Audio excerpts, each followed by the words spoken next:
Hello everyone, welcome to the first lecture on cosmology. आज हम study करेंगे ऑल्बर्स paradox. ऑल्बर्स paradox ये पूछती है कि रात को आसमान डार्क क्यों होता है। जब हम रात को देखते हैं तो ज्यादातर आसमान हमें डार्क नजर आता है। इसकी क्या वजह है? ये पैराडॉक्स तब की है जब लोग कोपर्निकन मॉडल को मानते थे, क्योंकि कोपर्निकन मॉडल कहता है कि यूनिवर्स इन्फिनिट है और इसके अंदर इन्फिनिट स्टार्स हैं। तो फिर अगर यूनिवर्स के अंदर इन्फिनिट स्टार्स हैं तो ऑल्बर ने पहले ये सवाल उठाया, जिसकी ये पैराडॉक्स है, कि ये फिर रात को डार्क क्यों होता है। क्योंकि अगर देखा जाए, अगर ये यूनिवर्स इन्फिनिट है और इसमें इन्फिनिट स्टार्स हैं, तो फिर अगर एक स्टार हमारे पास से है, उससे रोशनी आती है और हमेशा से आ रही है, तो उसके बिल्कुल साथ एक और स्टार होगा, फिर उसके बिल्कुल साथ एक और स्टार होगा, उसके बिल्कुल साथ एक और स्टार होगा, जिससे हमें रोशनी आ रही होगी। तो अगर ये सारे स्टार्स इतने ज्यादा हैं और इतने साथ साथ हैं, तब तो हम रात को आसमान पूरा सफेद नजर आना चाहिए सितारों की रोशनी से।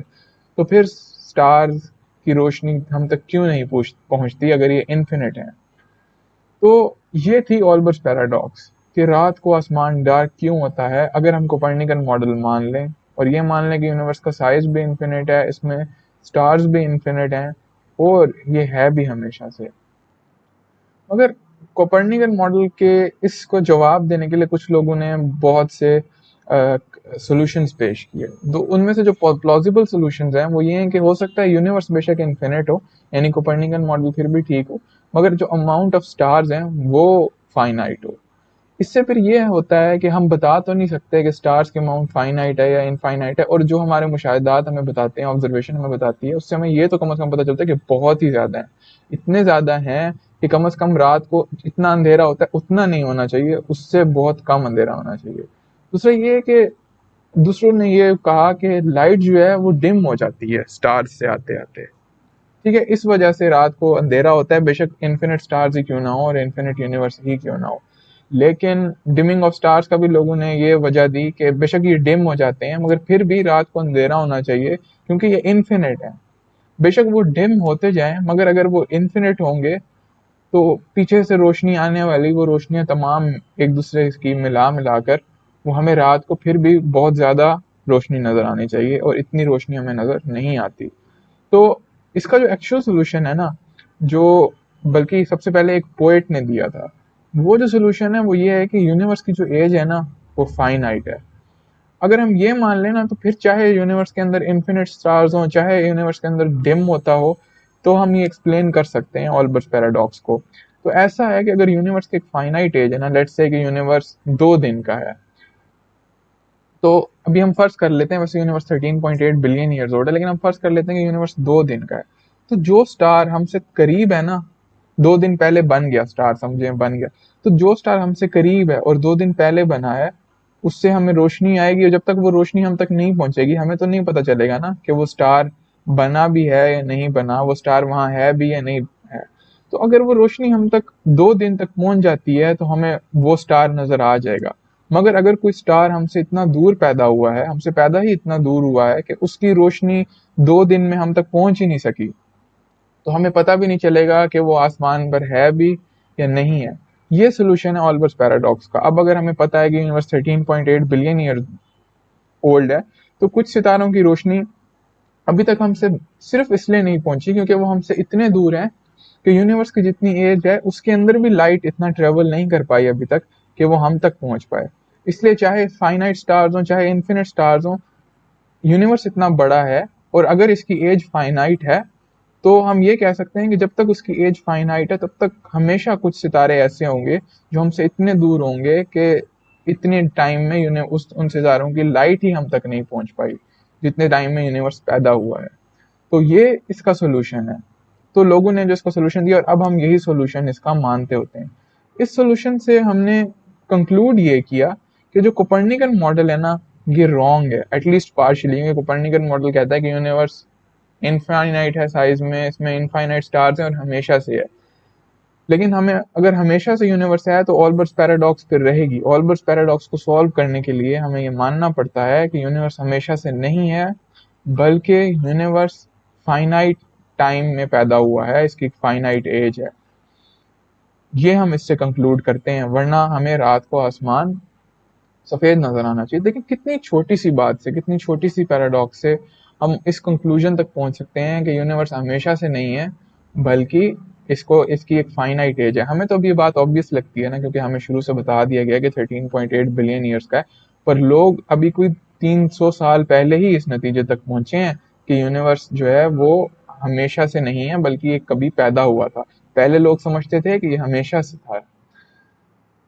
तो अब हम यूनिवर्स को जब देखते हैं ना रात को, ये दो बड़ी फंडामेंटल ऑब्जर्वेशन हैं, होमोजेनिटी और आइसोट्रॉपी की, जो हमें रात को यूनिवर्स को देख के हमें मानना पड़ता है जो इनको। तो होमोजेनिटी ये कहती है कि यूनिवर्स की जो है ना हर जगह डेंसिटी जो है वो तकरीबन सेम है।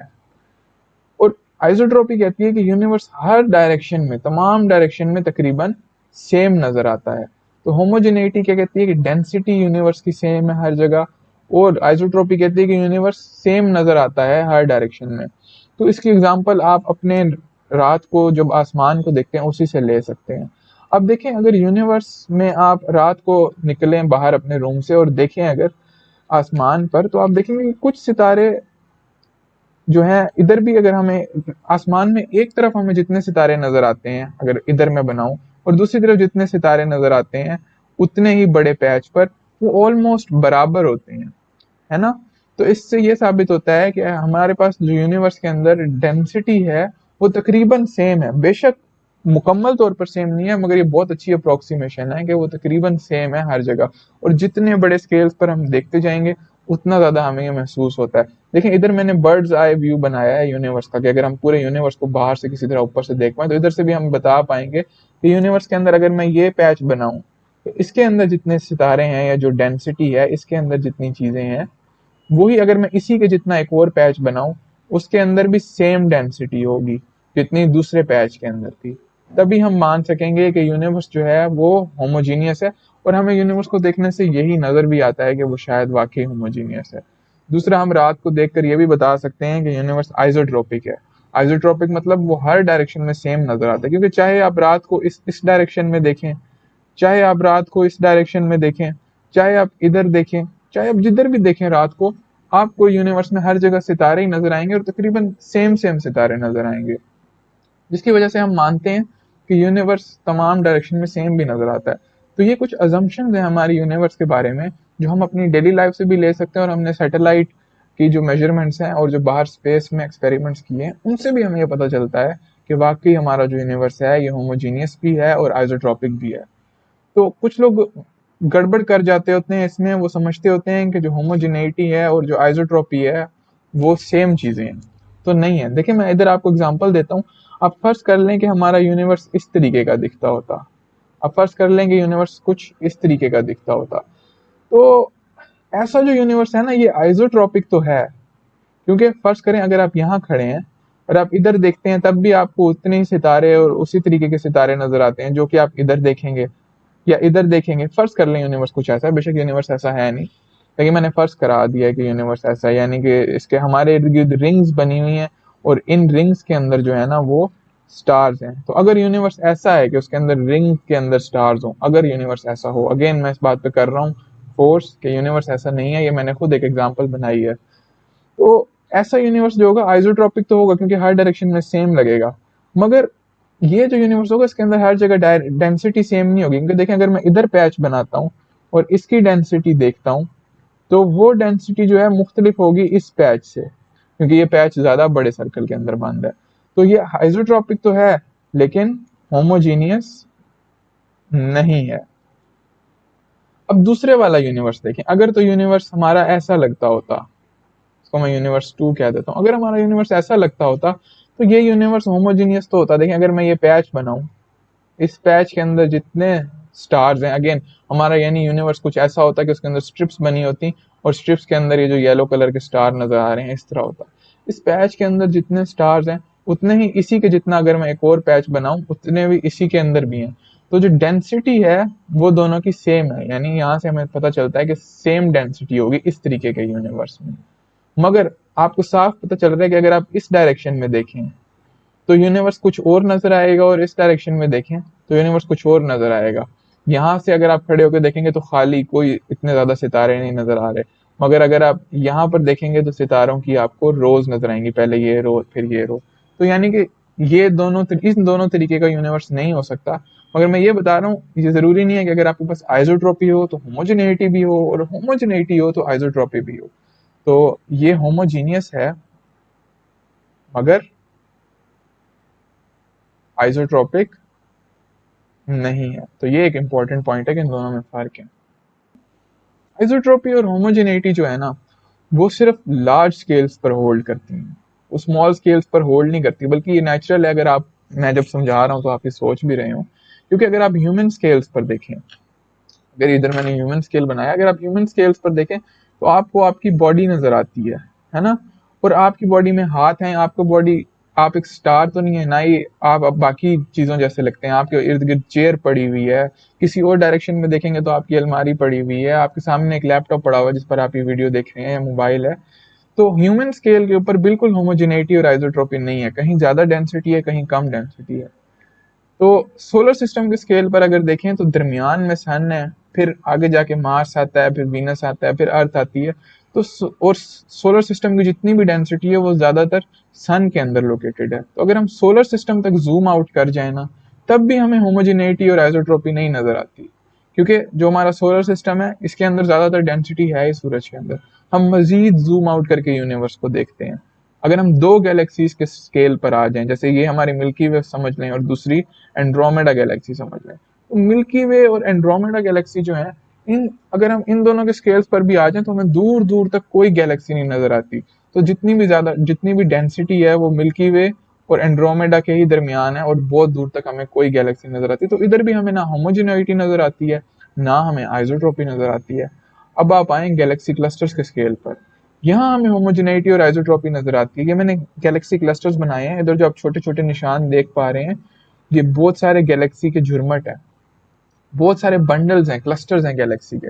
इनमें देखें, हम नहीं बता सकते, आप जिस भी डायरेक्शन में देखें आपको सेम गैलेक्सीज और स्टार्स नजर आएंगे, और जहां भी देखें आपको तकरीबन सेम डेंसिटी भी नजर आएगी। तो जहां बहुत सारे गैलेक्सी क्लस्टर्स होते हैं ना, अगर हम इतना ज्यादा जूम कर जाएं, बहुत लार्ज स्केल्स पर यूनिवर्स को देखें, तो वहां आइसोट्रोपी और होमोजेनिटी होल्ड करती है, और लार्ज स्केल्स के ऊपर यूनिवर्स हर जगह एक जैसा लगता है। इस होमोजेनिटी और आइसोट्रोपी की जो अजम्पशन है, इससे हम एक बड़े अहम कंक्लूजन तक पहुंचते हैं। वो जो हमारा कंक्लूजन है वो ये है कि यूनिवर्स के अंदर कोई जगह स्पेशल नहीं है। हम जिधर रहते हैं वो यूनिवर्स का सेंटर नहीं है, क्योंकि यूनिवर्स होमोजीनियस है और आइसोट्रोपिक है।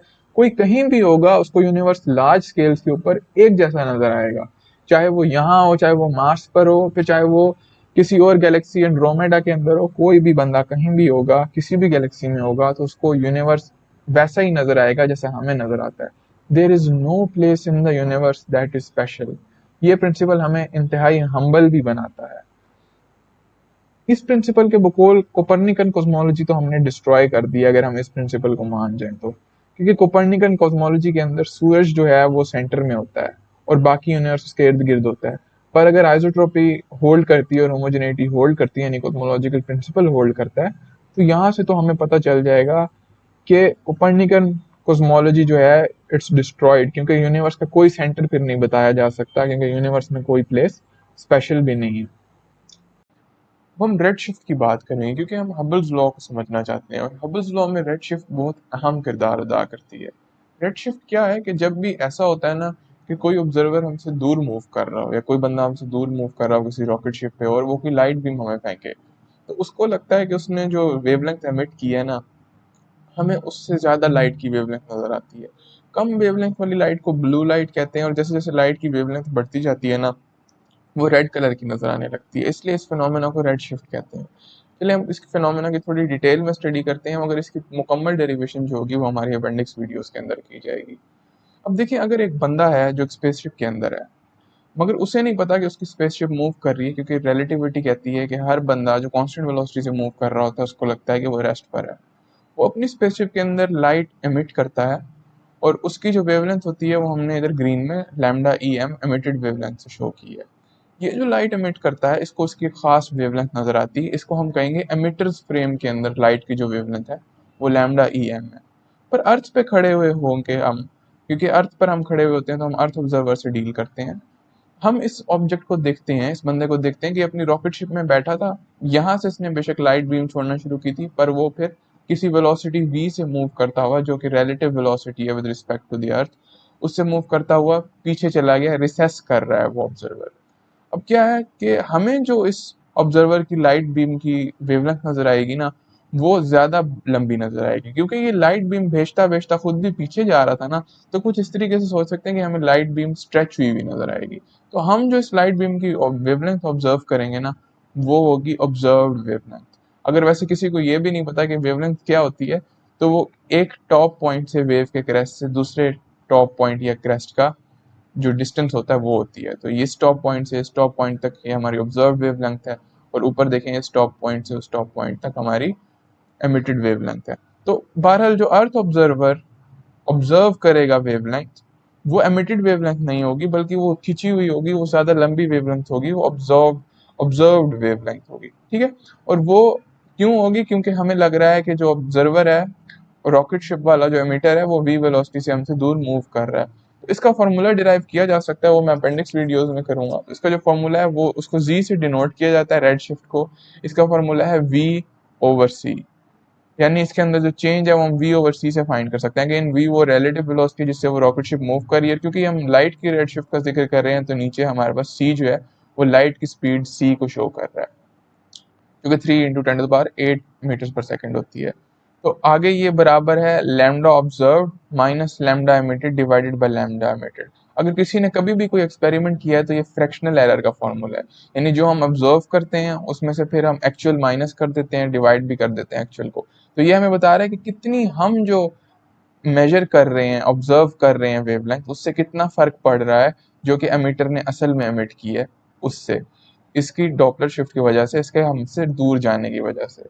तो इस फिनोमेना को कहते हैं रेड शिफ्ट। ये इसका फॉर्मूला है, और अपेंडिक्स वीडियोस में बताऊंगा कि क्यों ये v ओवर c के बराबर होता है। मगर अभी आपने याद रखना है कि रेड शिफ्ट को z से डिनोट करते हैं। ये इसकी फिजिकल इंटरप्रिटेशन के लिए lambda observe minus lambda emitted divide by lambda emitted लिखा है मैंने। और ये इसका जो डिराइव किया फॉर्मूला है, ये v ओवर c के बराबर आती है जब हम इसको डिराइव करें तो। और ये सब हमने ऑब्जर्वर्स फ्रेम के अंदर देखा है रेड शिफ्ट होते हुए। अब हम चलते हैं हबल्स लॉ की तरफ। हबल्स लॉ हमें क्या कहता है? हबल ने ये एक्सपेरिमेंट्स कर करके कंक्लूजन निकाला कि the farther away from a galaxy you are, the more light from it is red shifted and the faster it moves away from us. यानी आप एक गैलेक्सी से जितने दूर होंगे ना, उतनी ज्यादा उसकी जो लाइट है वो रेड शिफ्टेड नजर आएगी, यानी उतनी ज्यादा उसकी वेवलेंथ हमें बड़ी नजर आएगी उसकी असल वेवलेंथ से, और वो उतनी ही तेजी से हमें मूव करती हुई नजर आएगी। इधर ये मैंने विजुअली एक्सप्लेन करने की कोशिश की है, तो मैं इधर से इस डायग्राम से समझाने की कोशिश करता हूँ। इधर आप देखें, आप समझेंगे हबल है जो अर्थ पर बैठा एक्सपेरिमेंट कर रहा है, वो एक गैलेक्सी को देखता है जो कि d1 डिस्टेंस पर है, जिसके से जो एमिटेड जो हमें नजर आ रही है, रेड शिफ्ट नजर आ रही है, इससे जो एमिटेड वेवलेंथ होगी, और जो ऑब्जर्व कर रहे हैं हबल, उसमें जो इसको फर्क नजर आ रहा है वो z1 आ रहा है। ठीक है। और ये वेलोसिटी v1 से हमसे दूर जा रही है। ये तो हबल ने मेजर किया कि हर गैलेक्सी हमसे दूर जा रही है। मगर फिर उसने देखा एक और गैलेक्सी को जो इससे भी ज्यादा दूर थी। अब फर्ज करें ये डिस्टेंस d2 पर है, जो कि ग्रेटर है d1 से, यानी पिछली गैलेक्सी के डिस्टेंस से ये ग्रेटर पर है।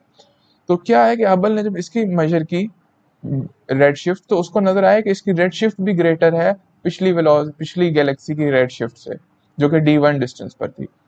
और उसने जब इसकी वेलोसिटी मेजर की, क्योंकि red shift v over c यानी प्रोपोर्शनली होती है वेलोसिटी के, इसका मतलब है कि इसकी वेलोसिटी भी ज्यादा है पिछली वाली गैलेक्सी से। तो हबल ने ये मेजर किया कि जो गैलेक्सी दूर है, एक तो वो बहुत तेजी से हमसे मूव कर रही है जितनी दूर है, और उतनी तेजी से मूव कर रही है।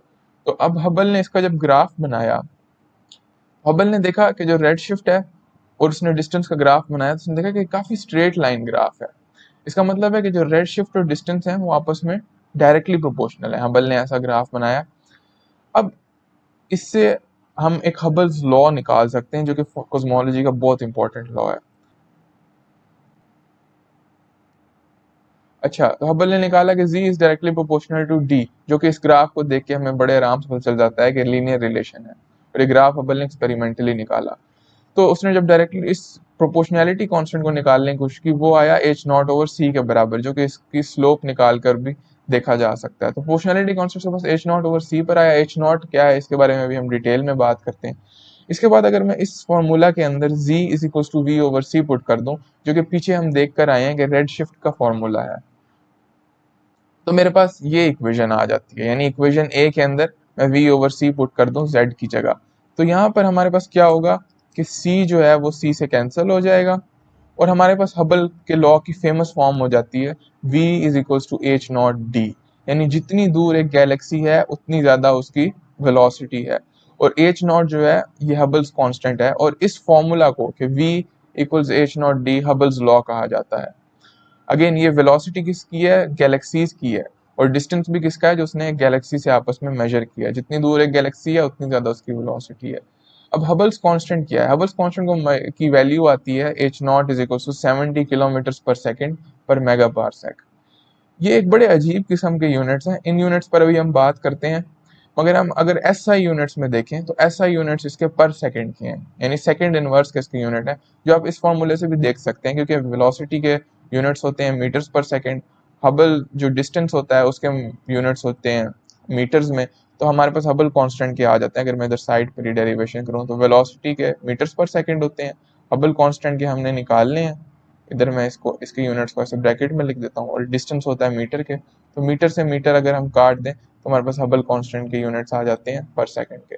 अब हबल कांस्टेंट जो होता है वो 70 किलोमीटर पर सेकंड पर मेगा पारसेक होता है, मगर अगर ऐसा यूनिट्स में देखें तो उसकी बहुत छोटी वैल्यू आती है 2.27 मल्टीप्लाई बाय 10⁻−18, तो इसलिए हम ये यूज करते हैं यूनिट्स, क्योंकि ऊपर वाले यूनिट से अच्छी वैल्यू आती है। और ऊपर वाले यूनिट से एक बड़ी अहम बात भी हमें पता चल सकती है, इसके यूनिट बड़े खास हैं, क्योंकि इनसे हमें ये पता चलता है कि एक गैलेक्सी अगर 1 मेगा पारसेक के फासले पर है ना, ये पर मेगा पारसेक हमें ये कह रहा है कि for every mega parsec distance जो गैलेक्सी की स्पीड में इजाफा होता है ना, वो 70 किलोमीटर पर सेकंड पर होता है। अगर हम इस डायग्राम में देखें, अगर गैलेक्सी D1 जो है, D1 पर जो है और D2 पर जो है, इन दोनों के दरमियान अगर 1 मेगा पारसेक का फासला है ना, तो D2 पर जो गैलेक्सी है वो पिछली गैलेक्सी से 70 किलोमीटर पर सेकंड ज्यादा की रफ्तार से जा रही है। ये यूनिट्स हम वैसे इसलिए यूज करते हैं क्योंकि इससे हमारे पास वैल्यू अच्छी आती है, बड़ी प्यारी 70 की वैल्यू आती है।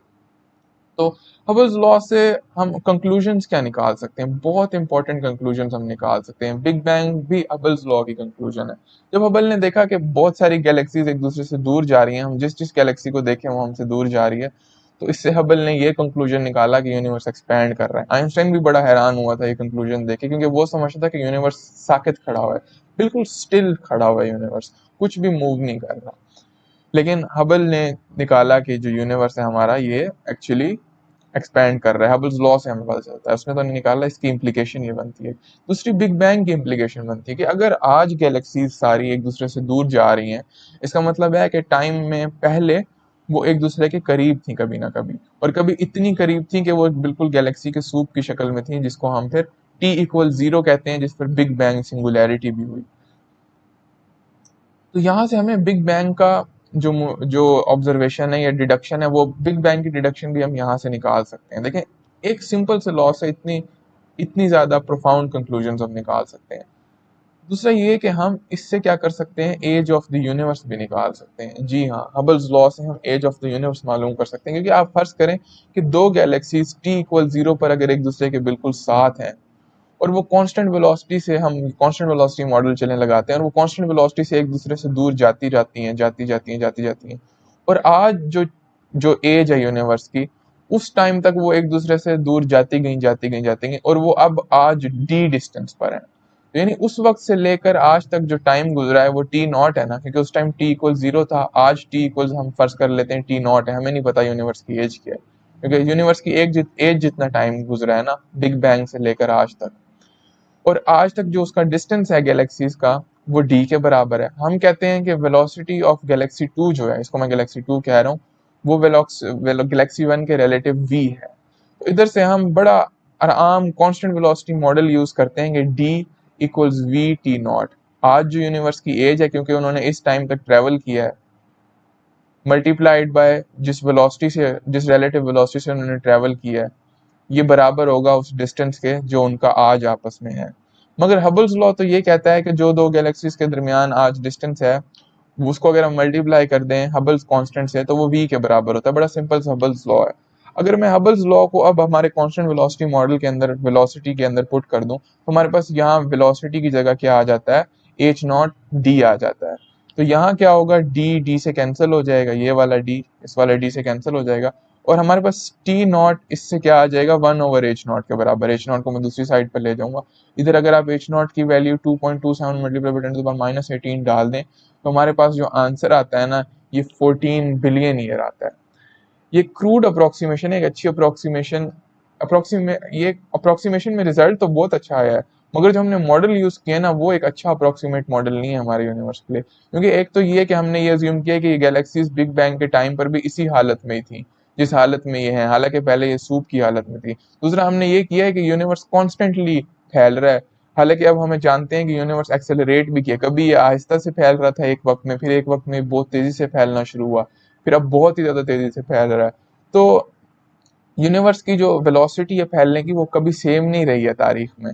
हमने इन दोनों चीजों के लिए अकाउंट नहीं किया, इसके लिए हम बाद में अकाउंट करेंगे, पर इनके लिए अकाउंट ना भी करें तब भी बहुत अच्छा एक काफी एक्यूरेट सा रिजल्ट आया हमारे पास 14 बिलियन ईयर्स का। दूसरा ये कि हम इससे लाइट का जो ट्रेवल डिस्टेंस है वो भी निकाल सकते हैं कि लाइट ने यूनिवर्स की एज में कितना ट्रेवल किया होगा। यानी अगर एक लाइट बीम t=0 पर निकली है किसी गैलेक्सी से जब सिंगुलैरिटी हुई है और वो आज तक ट्रेवल किए जा रही है किए जा रही है किए जा रही है, तो उसने मैक्सिमम कितनी दूर तक ट्रेवल किया होगा।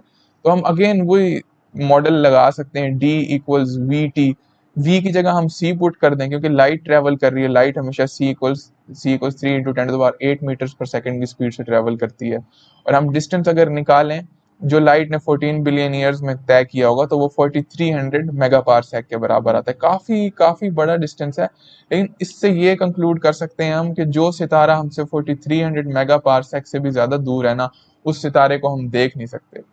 क्योंकि अगर वो सितारा कोई सितारा ऐसा है जो हमसे 4300 मेगा पारसेक से ज्यादा दूर है, उससे जो लाइट बीम आई है वो 14 बिलियन ईयर्स में हम तक पहुंच ही नहीं सकती, और 14 बिलियन ईयर्स पहले वो थी ही नहीं।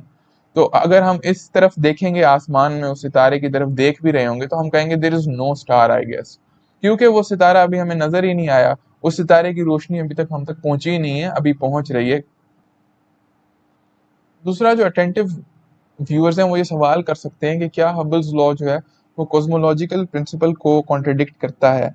क्योंकि हम ये सोच सकते हैं कि अगर हबल ने ये देखा है कि हर गैलेक्सी हमसे दूर मूव कर रही है, इसका मतलब तो हम यूनिवर्स के सेंटर पर हैं और हर गैलेक्सी हमसे दूर जाए जा रही है जाए जा रही है।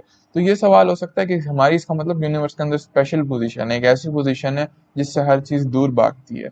Are we the centre of the universe? क्योंकि ये एक सस्पेंस लेक्चर तो है नहीं, ना ही एक सस्पेंस मूवी चल रही है, तो इसका मैं आंसर आपको भी बता देता हूँ कि नो, हमने असल में मॉडल अच्छा नहीं यूज किया। और हमारे एक्सपेरिमेंट से हमें ऐसे ही फील होता है कि शायद हमारे में हमारी पोजीशन कुछ खास है, कुछ हमसे दूर जा रहा है। एक तो हमें एक्सेलरेटेड एक्सपेंशन को अकाउंट करने वाला मॉडल यूज करना चाहिए।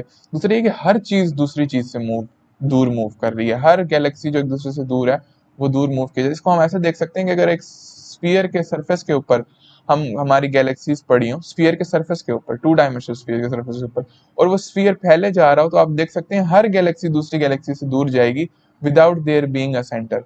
तो ये फैली जा रही है और आप देख सकते हैं थर्ड पिक्चर में वो एक दूसरे से बहुत ही दूर चली गई है।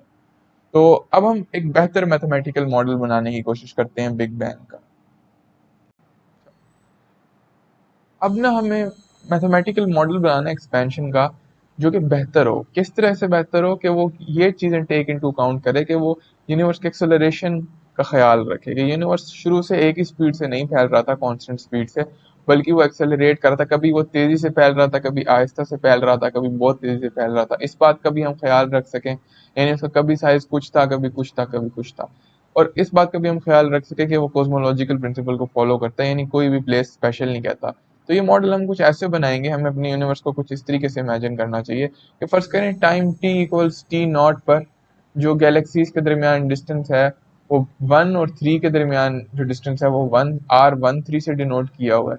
1 और 2 के दरमियान जो डिस्टेंस है वो 1 2 से डिनोट किया हुआ है, और 2 और 3 के दरमियान जो डिस्टेंस है 2 3 से डिनोट किया हुआ है। और ये जो ब्रैकेट में t0 लिखा हुआ है इसका मतलब है कि ये डिस्टेंसेस इस टाइम t0 पर कैलकुलेट किए गए हैं eight a given time t0। और नीचे की तरफ मैंने बढ़ता हुआ टाइम दिखाया है। तो अगर eight a given time t0 इनके दरमियान ये डिस्टेंसेस हैं, तो हमें पता है कि आगे जैसे जैसे टाइम बढ़ेगा तो हमारे पास ये जो ट्रायंगल है ये बड़ा होता जाएगा। ये कोई फिजिकल ट्रायंगल नहीं है, एक गैलेक्सीज आपस में कोई जुड़ी नहीं होती, ये मैंने वैसे बनाया है हमें देखने के लिए कि कैसे यूनिवर्स एक्सपैंड कर रहा है उसको दिखाने के लिए। तो अब जैसे यूनिवर्स बड़ा होगा, यूनिवर्स फैलेगा, तो ये ट्रायंगल एक तरीके से हमें बड़ा होता हुआ नजर आएगा। मगर इसकी हर साइड एक जितनी बड़ी होगी, क्योंकि यूनिवर्स हर जगह एक जितना फैलता है, एक तरह से और एक जितना फैलता है। इसीलिए ये देखिए, अब हमारा मॉडल कॉस्मोलॉजिकल प्रिंसिपल का ख्याल रख रहा है कि हर तरफ एक जितना फैलने से वो उसके लिए अकाउंट कर रहा है। अब हम फर्ज करते हैं कि एट टाइम t1, यानी आगे जैसे टाइम बढ़ा तो कोई टाइम t1 आ जाता है, उसके ऊपर ये कितने बड़ा हो गया यूनिवर्स, जो इन दोनों इनकी साइड्स हैं वो 1.5 टाइम्स बड़ी हो गई, यानी यूनिवर्स एज अ होल भी 1.5 टाइम्स बड़ा हो गया। तो R13 जो है एट टाइम t1 वो हो गया 1.5 times R13 at time t0, यानी t0 पे जो पिछला जो टाइम था उसके ऊपर जो इनकी लेंथ थी वो कितनी बढ़ गई है, 1.5 टाइम्स इंक्रीज कर गई है। सो जरा 1 और 2 के दरमियान भी इतनी हो गई है और 2 और 3 के दरमियान भी इतनी हो गई है। यानी कि ये जितने टाइम इंक्रीज करती है ना, वो जो फैक्टर है, जैसे इधर ये फैक्टर 1.5 है, वो बढ़ता जाता है। और अगर हम टाइम में पीछे चले जाएं तो वो फैक्टर कम होना चाहिए ना, क्योंकि हमेशा से यूनिवर्स की लेंथ बढ़ रही है, तो टाइम में आगे जाएंगे तो हमें ये फैक्टर बड़ा होता जाना चाहिए, टाइम में पीछे जाएंगे तो ये फैक्टर छोटा होता जाना चाहिए। अब देखें, अगर हम किसी जनरल टाइम टी की बात करें तो ये फैक्टर हमारे पास, फिर इस फैक्टर को हम डिनोट करते हैं ए ऑफ टी से, इसको स्केल फैक्टर कहते हैं। कि किसी भी जनरल टाइम टी पर जो हमारे ट्राइंगल की लेंथ होगी ये टाइम के साथ चेंज हो रही होगी, और ये जो लेंथ आएगी ये कितनी होगी, ए ऑफ टी, और उस जो एट अ गिवन टाइम हमने मालूम की होगी लेंथ, उससे मल्टीप्लाई हो जाएगा। तो 1 और 3 के दरमियान भी at a general time T जो लेंथ होगी वो फंक्शन होगी इस स्केल फैक्टर का, टाइम्स एक रेफरेंस के लिए जो हमने लेंथ रखी होगी उसको, जिसको हम आर ऑफ टी नॉट कहेंगे। उसी तरह 1 और 2 के दरमियान भी इसी तरीके से जो लेंथ होगी वो बढ़ेगी, और at a general time T वो किसी scale factor A of T times जो रेफरेंस के लिए हमने लेंथ रखी होगी उसके बराबर होगी। इसी तरह जो 2 और 3 गैलेक्सीज हैं उनके दरमियान भी इसी तरीके का रिलेशन होगा। तो इस तरीके से हम यूनिवर्स को मॉडल करेंगे। स्केल फैक्टर एक बहुत इंपॉर्टेंट क्वांटिटी होती है, इसके ऊपर हम मजीद भी बात करेंगे, पर अभी हम ये देख सकते हैं कि किसी रेफरेंस टाइम से जिसको हमने टी नॉट लिया है, उससे इन अ जनरल टाइम कितनी हमारी यूनिवर्स की लेंथ बढ़ती है, उसको ए ऑफ टी से हम डिनोट कर रहे हैं। और क्योंकि टाइम में ये बढ़ती जाती है, इसलिए ए ऑफ टी जो है ये फंक्शन ऑफ टाइम है, जिससे हमारी दुनिया की लेंथ, जो यूनिवर्स की जो लेंथ है वो स्केल होती है। तो अगर हम यूं फर्ज कर लेंगे आज का जो टाइम है वो टी नॉट है, और आज ये ट्राइंगल ऐसा है, तो कल ये मजीद बड़ा होगा, तो वो 1.5 टाइम्स हो सकता है किसी दिन बड़ा हो जाए, और फिर इन जनरल आगे किसी भी टाइम पर ये इतना बड़ा हो जाएगा ट्राइंगल। मगर ये सारा ट्राइंगल एक साथ फैल रहा है, पूरा यूनिवर्स एक साथ एक जितना फैल रहा है। इन जनरल हम ये इस तरीके से देख सकते हैं कि जो डिस्टेंस होगा ना एक एनी टाइम टी, उसको अब हम डी से डिनोट करते हैं आर से डिनोट करने के बजाय, वो बराबर होगा किसी स्केल फैक्टर, यानी स्केल फैक्टर किसी भी टाइम पर वो फैक्टर होगा जो हमें बता रहा होगा कि हमारे यूनिवर्स का साइज कितना इंक्रीज कर गया है, multiplied by distance at a particular time T not, यानी ये वो डिस्टेंस है जो हमने किसी रेफरेंस टाइम पे लिया होगा, ये एक कांस्टेंट है। ठीक है, ये तो चेंज नहीं होता ना, इसी के रिलेटिव तो हम मेजर कर रहे हैं कि अब कितना distance at a given time T जो है, in a general time T future में कितना डिस्टेंस हो जाएगा या पास्ट में कितना होगा, और वो कितना कम या ज्यादा हो जाता है वो हमें ए ऑफ टी बताता है, स्केल फैक्टर बताता है। तो जो स्केल फैक्टर है ये यूनिवर्स में या कॉस्मोलॉजी की आप यूं समझ लेंगे सबसे इंपॉर्टेंट क्वांटिटीज में से एक है। ये हमें it tells us the relative size of the universe, क्योंकि हमें इसको एक रेफरेंस लेंथ तो देनी पड़ती है ना, उसके हिसाब से हम देखते हैं कि कितना बड़ा हो रहा है कितना छोटा हो रहा है, क्या साइज है यूनिवर्स का। तो ये रिलेटिव साइज बताता है यूनिवर्स का, या उसके कोई से भी दो पॉइंट्स का। ये हमें ये बताता है कि ऑब्जेक्ट्स के दरमियान जो यूनिवर्स है, अगर टाइम में हम आगे जाएं तो यूनिवर्स कितना इंक्रीज किया है। तो ये पर्पल में ये लिखा हुआ है, tells us how much the relative sizes between objects या बिटवीन पॉइंट्स, क्योंकि ऑब्जेक्ट्स तो स्पेस के अंदर है ना, यानी स्पेस ही कितना एक्सपेंड कर गई है एक तरीके से उसके लिए अकाउंट कर रहा है। क्योंकि गैलेक्सी स्पेस के ऊपर है, स्पेस एक्सपेंड करेगी तो गैलेक्सीज उसके साथ एक्सपेंड करेंगी। ये बता रहा है कि यूनिवर्स के जो दो पॉइंट्स के दरमियान जो डिस्टेंस है वो कितना इंक्रीज कर गया है, पर ये रिलेटिवली बता रहा है, क्योंकि इसके लिए हमें एक रेफरेंस लेंथ जो होती है वो चूज करनी पड़ती है। अब इसके जो हमारा मॉडल है मैथमेटिकल, इसके क्या कॉन्सिक्वेंसेज होते हैं। तो पहले तो हम ये कर सकते हैं कि हम इसको इस तरीके से लिख सकते हैं कि डी ऑफ टी जो है, यानी distance between any two galaxies या any two points at any time T, वो बराबर है A of T scale factor के multiply by R of T naught, जो रेफरेंस के लिए हमने लेंथ ली हुई थी किसी टाइम टी नॉट पर। तो पहले तो हम इससे ये देख सकते हैं कि हम आर ऑफ टी नॉट को इस तरह से लिख सकते हैं, D of T divided by A of T. है ना, क्योंकि बस मैंने ये किया कि आर ऑफ टी नॉट को अलग कर दिया, आइसोलेट कर दिया, ए ऑफ टी को मैं दूसरी साइड पर ले गया हूँ और मैंने डिवाइड कर दिया। अब मैं क्या करता हूँ, मैं कहता हूँ कि differentiate with on both sides. ठीक है, differentiate both sides with respect to t. अभी मैं बताता हूँ कि मैं ये क्यों करने की कोशिश कर रहा हूँ। तो अभी आपको खुद ही पता चल जाएगा जब आप रिजल्ट देखेंगे। तो अब बोथ साइड्स पे हम टाइम से डिफरेंशिएट करते हैं, और जो टाइम से डिफरेंशिएट करूंगा ना मैं, उसको मैं इस तरीके से डिनोट किया करूंगा कि टाइम के जितने भी डेरिवेटिव्स होंगे ना, फॉर एग्जांपल y कोई फंक्शन है टाइम का, टाइम के जितने भी डेरिवेटिव्स होंगे उसको मैं उसके ऊपर डॉट बना के शो किया करूंगा। तो मैं डी वाई डी टी से नहीं शो किया करूंगा डेरिवेटिव्स, बल्कि ऑब्जेक्ट्स के ऊपर जो होगा डॉट बना के शो किया करूंगा। इससे आप लोग खुद ही देखेंगे कि क्यों मैं ये ऐसे कर रहा हूँ। इससे हमारे पास जो नोटेशन है वो बहुत आसान हो जाएगी। तो डिफरेंशिएट करने से क्या होगा, डी डॉट हो जाएगा हमारे पास, डी डॉट ऑफ टी आ जाएगा हमारे पास। इधर हमारे पास जब दूसरी साइड पर डिफरेंशिएट करेंगे तो ए डॉट ऑफ टी आ जाएगा, क्योंकि ये भी टाइम का फंक्शन है, ये भी बढ़ता जाता है कि कितना यूनिवर्स का साइज बढ़ रहा है। मगर आर ऑफ टी नॉट जो है ये तो कांस्टेंट है, क्योंकि ये रेफरेंस टाइम पर जो डिस्टेंस लिया था ये कभी चेंज नहीं होता। तो ये हमारे पास इस तरीके से आ जाएगा। अब हम क्या कर सकते हैं, हम इधर से इसको हम इक्वेशन 1 कह देते हैं, और इसको मैं इक्वेशन अगर 2 कह दूं, तो हम 1 को 2 के अंदर पुट कर सकते हैं। हम इधर से आर टी नॉट की जो वैल्यू है वो हम इधर पुट कर सकते हैं। अगर ये वैल्यू हम इसके अंदर पुट कर दें तो हमारे पास क्या आएगा, d dot of t is equals to a dot of t, और आर की अगर मैं वैल्यू इसके अंदर डाल दूं तो ये मेरे पास आ रहा है डी ऑफ टी, जो डिस्टेंस मैंने मेजर किया था, divided by A of T. ठीक है, अब डी डॉट जो है वो तो क्या है, रेट ऑफ चेंज है डिस्टेंस का।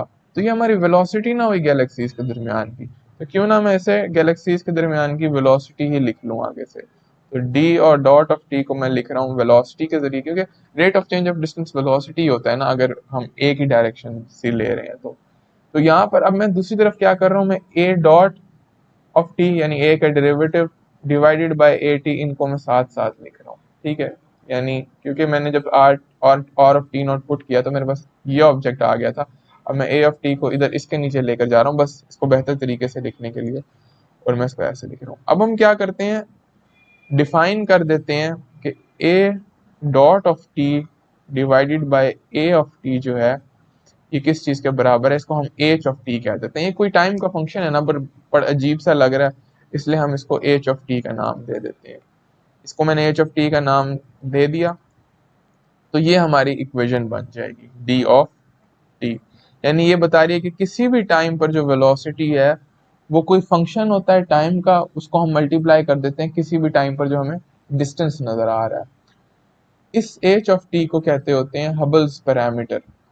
इसको हबल्स कांस्टेंट नहीं कहते क्योंकि ये भी टाइम का फंक्शन है, तो इसलिए इसको हम हबल्स पैरामीटर कहते हैं। अब जो केयरफुल व्यूअर्स हैं वो यही देख रहे होंगे कि इसकी फॉर्म तो बड़ी हबल्स लॉ से मिलती है। जी, इसकी फॉर्म हबल्स लॉ से मिलती है। अब हम यही देखने वाले हैं कि हबल्स पैरामीटर और हबल्स जो लॉ है उनका आपस में क्या रिलेशनशिप है। जो हमने अभी फॉर्मूला निकाला है असल में वो रिड्यूस कर जाता है हबल्स लॉ पर, अगर हम उसके अंदर कुछ वैल्यूज पुट कर दें। तो अगर मैं कहूँ ना कि t equals t naught is the age of the universe today, यानी आज जो टाइम है यूनिवर्स का वो वही है ना जो एज ऑफ द यूनिवर्स है। अगर मैं एच ऑफ टी को जो हमने पीछे अपने फॉर्मूला में निकाला है at T equals t not compute करूँ तो वो एच ऑफ टी नॉट बन जाता है, यानी A naught of T, A dot of T, यानी ए के डेरिवेटिव में भी मैं टी नॉट पुट कर दूंगा, यानी उसकी भी इस टाइम पर वैल्यू ले लूंगा, और ए की भी मैं टी नॉट पर वैल्यू ले लूंगा और उसको मैं एच नॉट कह देता हूँ। मजे की बात है, यही वो वैल्यू है जो हबल ने मेजर की है। हबल ने बेशक 100 साल पहले मेजर की थी, लेकिन इसको भी हम आज का ही तकरीबन टाइम समझते हैं, क्योंकि 100 साल का डिस्टेंस यूनिवर्स के टाइम स्केल्स पर कोई माने ही नहीं रखता। तो हबल ने जो डिस्टेंस मेजर किया था, जो वैल्यू मेजर की थी ना हबल कांस्टेंट की, वो असल में एक वैल्यू मेजर कर रहा था, लेकिन वो हमारे पैरामीटर की वैल्यू मेजर कर रहा था जो कि खुद फंक्शन ऑफ टाइम है। तो जो हबल कांस्टेंट है ना वो हमारा जो मैथमेटिकल मॉडल से पैरामीटर निकला है उसकी एक खास टाइम पे वैल्यू है। फिर हबल ने जो वेलोसिटी मेजर की थी वो भी टी नॉट पर की थी, और उसको हम वी से डिनोट कर देते हैं। और उसने जो डिस्टेंस मेजर किया था वो भी टी नॉट पर किया था, यानी तकरीबन तकरीबन आजकल में ही किया था, तो उसको भी हम टी नॉट में कह देते हैं और वो डी के बराबर होगा। तो वी ऑफ टी हम अपना पीछे जो हमने मैथमेटिकल मॉडल से फॉर्मूला निकाला है इसके अंदर हम इसमें डालें तो हमारे पास क्या आता है, v of t equals H of t d of t आता है, ये तो हमने पीछे निकाल लिया है। इसके अंदर अगर हम टी इक्वल्स टी नॉट डाल दें तो हमारे पास हबल्स लॉ की एक्सपेरिमेंटल फॉर्म आ जाती है जो हबल ने ओरिजिनली निकाली थी। यानी टी नॉट पे वेलोसिटी जो है वो v है, एच की वैल्यू जो है वो एच नॉट है और डी की वैल्यू जो है वो डी है। यानी आजकल में टी इक्वल्स टी नॉट पर जो आज का टाइम है यूनिवर्स का, अब जो टाइम चल रहा है उसके ऊपर हमारा जो लॉ है जो हमने अपने मैथमेटिकल मॉडल से निकाला है वो रिड्यूस कर जाता है हबल्स लॉ में। यानी हबल्स लॉ हमारे जो मैथमेटिकल लॉ है उसका एक स्पेशल केस बन जाता है, जो कि हमारा जो मैथमेटिकल मॉडल से रिजल्ट आया है वो पूरा का पूरा एक टाइम का फंक्शन है। ये लेक्चर खत्म करने से पहले कुछ बातें हैं जो मैं चाहता हूँ हम नोट कर लें। तो ये कि जब मैं कहता हूँ ना कि T equals t naught is the time today, तो मेरा ये मतलब नहीं होता कि मैं आज के दिन की, आज के लम्हे की बात कर रहा हूँ। टाइम टुडे से मेरा मुराद होता है कि मैं कई सालों, मिलियन ईयर्स की बात कर रहा हूँ, क्योंकि यूनिवर्स के टाइम पर ना एक मिलियन ईयर ऐसे ऐसे गुजरता है। तो अगर मैं टाइम टुडे की बात करता हूँ ना, तो इसका मतलब होता है कि मैं पिछले कुछ 100 साल, कुछ मिलियन ईयर्स तक भी आप उसको सोच सकते हैं कि वो आज ही का टाइम है। यूनिवर्स का टाइम स्केल असल में इतना बड़ा होता है कि उसके लिए मिलियन ईयर्स कोई मायने ही नहीं रखते। तो जब मैं कहता हूँ कि हबल ने 100 साल, आप सोचेंगे अगर कि हबल ने 100 साल पहले मेजर किया था हबल्स कांस्टेंट, तो फिर हम अभी तक उसकी वैल्यू कैसे वही वैल्यू ले रहे हैं जो हबल ने मेजर की थी। वैसे अब भी जो एक्सपेरिमेंट्स हैं, लेटेस्ट एक्सपेरिमेंट 10 साल पुराना है, हम वो वाली वैल्यू वैसे 70 की लेते हैं। तो हम वो कैसे ले रहे हैं, असल में 10 साल में बिल्कुल भी चेंज नहीं आता हबल कांस्टेंट की वैल्यू में, क्योंकि यूनिवर्स की एज के मुताबिक देखा जाए तो ये कोई 10 साल का टाइम को मायने नहीं रखता। दूसरी बात यह है कि हबल्स कांस्टेंट जो है वो असल में एक फंक्शन है, हबल पैरामीटर, जिसकी वैल्यू जो होती है ना वो उसको हम हबल्स कांस्टेंट कहते हैं, जो कि हम मेजर करते हैं।